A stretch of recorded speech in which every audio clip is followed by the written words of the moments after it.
I'm Frank Proto. I'm a professional chef and culinary instructor, and today I'm going to show you my best cooking tips for beginners. We'll be going over things to keep in mind before, during, and after you turn on that stove. This is Cooking Tips 101. While we talk about my tips, I'm going to prepare a carbonara. Let's get started with the tips. The most important tip I have is before you do anything, read the recipe. With this simple tip, a lot of mistakes can be prevented and avoided. So many times in my life, people have read the recipe, quote unquote, they start cooking and they miss something. Save your pasta water. They've thrown their pasta water out. All right, give me a few minutes so I can read my recipe, excuse me. Most recipes are written the same exact way, a title with the amount of servings, a list of ingredients, and then a list of instructions. Usually in a recipe, the first ingredient is the first thing you'll use in the instructions. The second ingredient is the second thing you'll use in the instructions. If a recipe is written well, the ingredients go along with the instructions. Read through it all and then start your recipe. So after you read your recipe, the next thing you want to do is do your mise en place. Chef Frank, what is mise en place? Mise en place means everything in its place. It's a French term. Gather your ingredients, get them together before you start cooking. That doesn't just mean your food, that means your equipment and everything you need to execute this recipe. So on the tray next to me, I have my mise en place. You can see that I have my equipment around me as well. Everything's within arm's reach, so I don't have to run around the kitchen like my hair's on fire.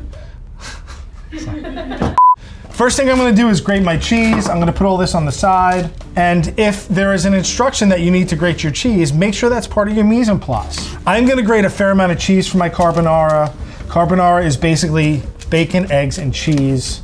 So we grate a bunch. Right, there's my pecorino romano. I'm gonna do my parmigiano. I like to use a box grater on its side like this. I'm not doing it granny style. I like to use my body weight because it's considerable. I always crack on a flat surface.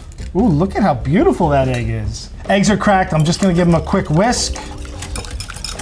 Next thing I wanna do is cut our guanciale. Guanciale is a cured pork jowl. And that brings me to my next tip is have sharp knives.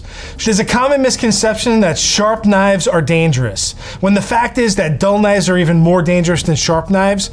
You have to put more pressure on the knife and you have a bigger tendency to slip and cut yourself. If your knife isn't sharp, you can learn about sharpening your knives. We did a video on this channel. Try and find a knife that is comfortable in your hand. It should be super sharp so you don't really have to put a lot of pressure. You see if I do a little sawing here, it's a nice smooth cut.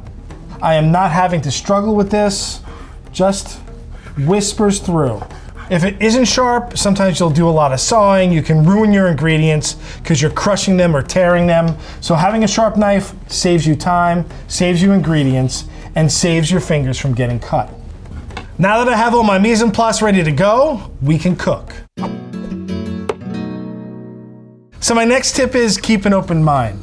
We're using guanciale. It sounds weird, maybe it looks a little weird and it's strange to you, but at the end of the day, it's really just a type of bacon.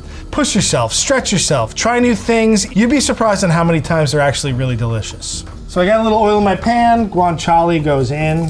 And what we're gonna do with this is we're gonna cook it lightly brown, but not crisp. One of the other tips I give people is be present, be in the moment, and use all of your senses. A lot of times you're gonna smell things that are burning before they actually burn, and you might be able to catch it and save it. A lot of times when you're listening, you can hear something is way too high because it's really too loud and it shouldn't be that loud. But listen to what's going on, taste what's going on, smell what's going on. So not only can I hear the guanciale sizzling away, I can see that it's browning. I'm gonna shut it off here and wait until we're ready to use it. Another tip for beginner cooks is comfort, right? We wanna be comfortable when we're cooking. That's one thing we really don't talk about a lot is comfort. I like to stand straight up. I like for my shoulders to be loose. I try not to tighten up too much. If you've been hunching over the stove for hours and your feet hurt because your shoes are uncomfortable, or you're wearing that tight turtleneck in the kitchen, at the end of the day, we want cooking to be enjoyable and fun. And if you're not comfortable, it's just gonna make it a less enjoyable experience. One of the other tips I like to talk about is buy the best ingredients you can afford. Buy the best cheese you can afford, the best pork, the best pasta, the best eggs, and the end product is always gonna be better. Good ingredients equals good food. So for the carbonara, I have my eggs beaten. I'm gonna beat in some cheese. Good quality eggs always have really bright orange yolks, and these eggs are wonderful. And basically what I'm gonna do with this is make kind of a paste out of my cheese and eggs. I'm going to hit it with some salt and lots of black pepper. Again, good quality black pepper is always ground to order, right? So grind your own pepper. There is a point in almost every recipe where everything collides at once. It's the time when action is required. If you're prepared, you have your mise en place, you've read your recipe, when this point comes, you're not gonna freak out. You're gonna be chill. Everything's gonna come together beautifully. Okay, let's use our senses and see where our pasta is at. I can see that my pasta is a little floppy, right? And now I can taste. My pasta is perfect. Al dente. Shut my water off, and I am going to use my tongs. And if I've read my recipe right, I need to save some of that pasta water, right? So instead of putting it down the drain with our colander, we're gonna save that pasta water. It's got salt and starch that's gonna help our finished dish be delish. Rhyming again, look at that. I'm not too worried about draining this pasta off too well, all right? And then here is where everything comes together. It's the moment of truth. The moment that you need the most confidence you've had all day, adding the eggs. This could be the time where everything goes wrong or everything goes right. Which leads me to my next tip, cook with confidence. You've prepared for this moment, you're ready. So what I'm gonna do now is I'm actually gonna shut my heat off. I'm going to add my egg and cheese mixture. I'm going to add a nice ladle of my pasta water, and I'm gonna toss. So we talk about cooking with confidence. Give it a flip if you can. Make sure it goes all over. It splashes the dog, but we want to stir with confidence. So the worst thing that can happen is that you don't eat this tonight. You order a pizza, you order some Chinese food. That's the worst that can happen. Carbonara is ready to go, and that leads me to my next tip.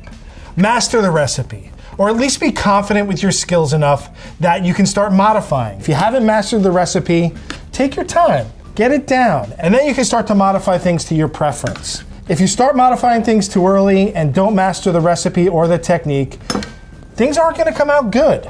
Take your time, be patient with yourself, know your skill level. Once you have that down, you're gonna be a better cook. And you can make carbonara too. The last tip I have, keep cooking. You're not gonna get better at this unless you cook all the time. Cook with friends, cook with family. Enjoy the meal you cook with the people you love. The more you cook, the better you'll get. Don't get discouraged from failure. Have fun, enjoy what you're doing. Food and cooking should be an enjoyable endeavor. And those are my 10 cooking tips for beginners. I hope this helps. Good luck on your cooking journey. Enjoy. Buon appetito.